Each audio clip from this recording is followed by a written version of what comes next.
Bonsoir à tous, nous sommes le lundi 16 janvier 2012, voici les titres de votre journal. Nous reviendrons sur la marche blanche qui a rassemblé entre 2 et 3 000 personnes samedi après-midi à Clermont-Ferrand en hommage à Wissam El Yamni. Les participants ont demandé que justice soit faite après le décès de cet habitant de la Gautière. Un jackpot inespéré pour Vic-le-Comte, la vente d'un tableau a rapporté plus de 2 millions d'euros à la commune. Cette manne servira entre autres à financer l'extension de l'école. Les explications dans ce journal. Et puis en basket, la satisfaction de Laurent Ciara après la victoire de la JAV samedi soir et le succès écrasant de l'ASM en H-Cup contre l'équipe d'Aironi, c'était samedi après-midi. Mais avant de développer ces titres, cette alerte à la pollution atmosphérique publiée aujourd'hui par Atmo Auvergne, le seuil d'information a été atteint sur l'agglomération clermontoise concernant les particules en suspension. Les conditions anticycloniques et l'absence de vent ont entraîné cette pollution liée tout particulièrement à la circulation automobile. Les autorités recommandent au public de privilégier les transports en commun et de réduire leur vitesse de circulation. Par ailleurs, les personnes fragiles doivent éviter toute activité physique intense et suivre les indications de leur médecin. Compte tenu des conditions météo actuelles, cette pollution pourrait perdurer jusqu'à mercredi soir. Je vous le disais en titre, entre 2000 et 3000 personnes ont participé à la marche blanche samedi à Clermont en hommage à Wissam El Yamni, décédé la semaine dernière à la suite d'une interpellation policière. Organisé par un collectif citoyen, ce rassemblement est parti en cortège depuis la place du 1er mai jusqu'à la préfecture, puis retour à son point de départ.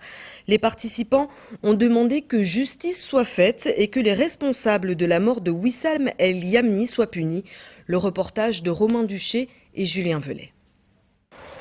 Ils sont là pour réclamer justice et vérité. Symboliquement, c'est le père de Wissam El Yamni qui conduit la marche, avec à ses côtés d'autres membres de la famille et des proches du jeune homme décédé.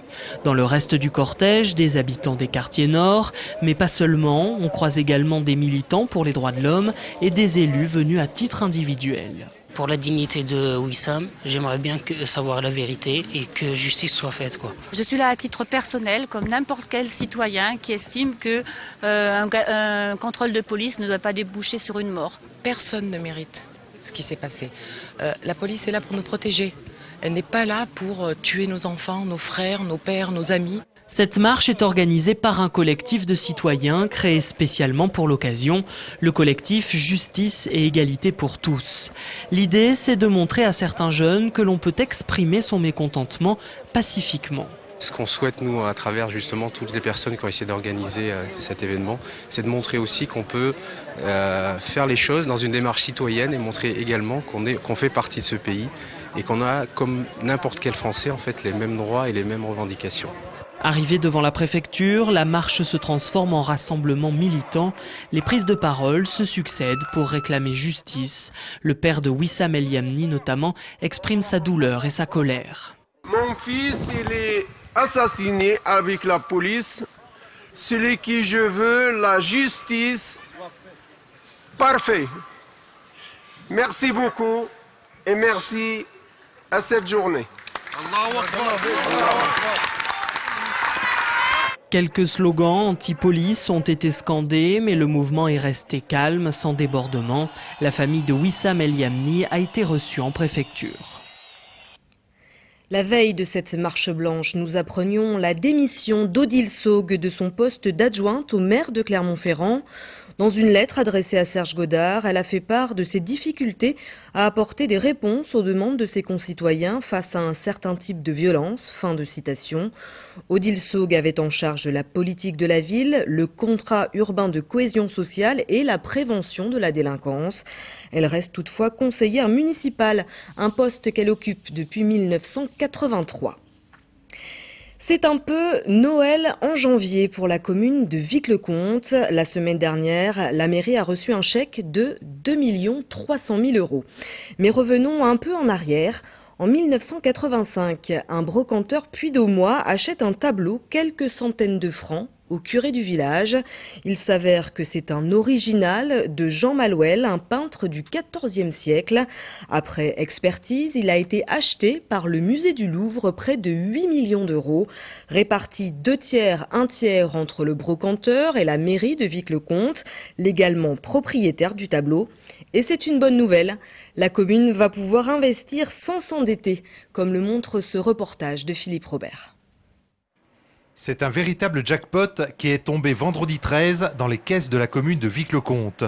2 300 000 € provenant de la vente de ce tableau au Louvre.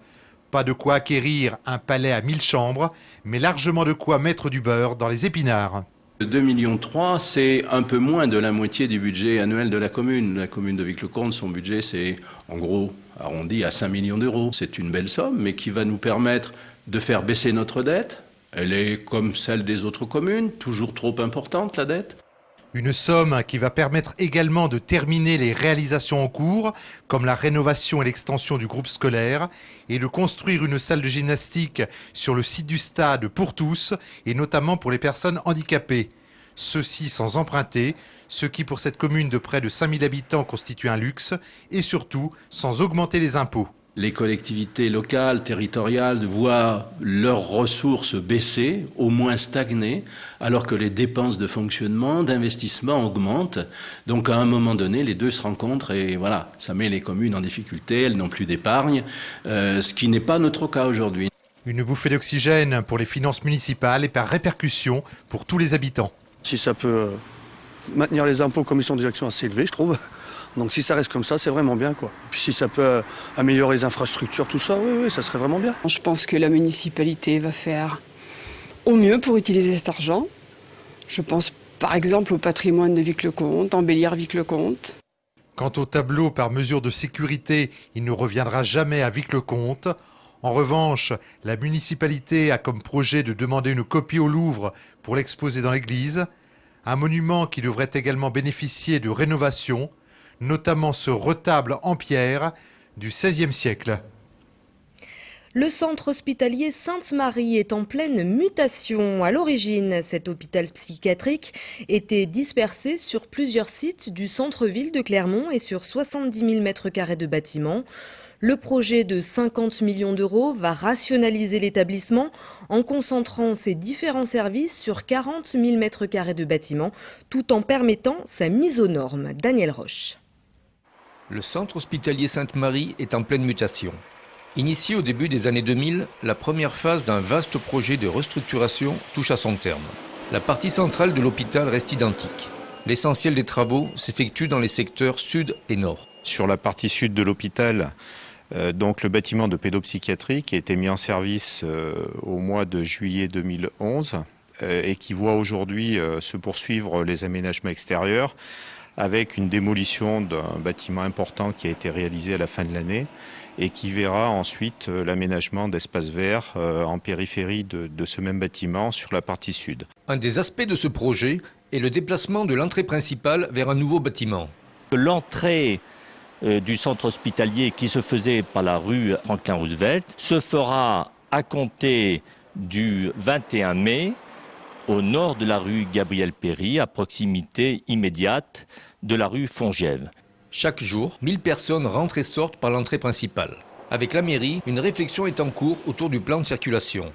Dans l'avenir, 2 nouvelles phases de travaux se succéderont jusqu'en 2017-2018.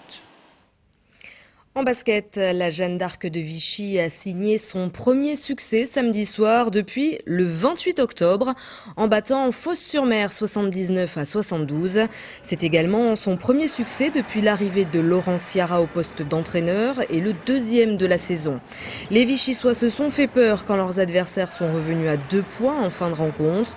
Mais les locaux ont tenu bon, une attitude qui a satisfait Laurent Ciara. C'est ce qu'il a dit à Martial Delecluse à la fin de la rencontre. J'ai des garçons qui se sont battus à l'image de Steph Dondon ce soir, à l'image de Neguib. Voilà. Mathieu qui a pris des shoots en raffut. Voilà. Les mecs qui se sont mis le cul par terre. Voilà. Moi c'est ce que je veux voir. Et en plus il y a la victoire au bout contre une équipe référence de Fos. Voilà.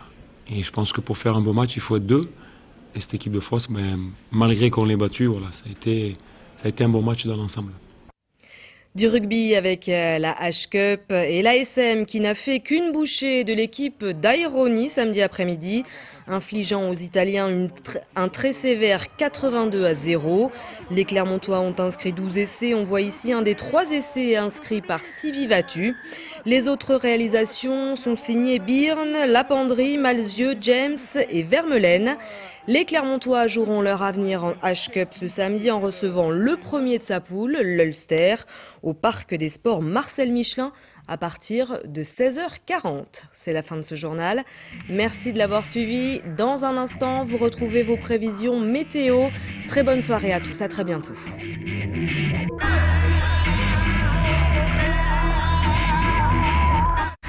Toute l'actu locale est aussi en ligne. Retrouvez votre JT sur clermontpremière.com.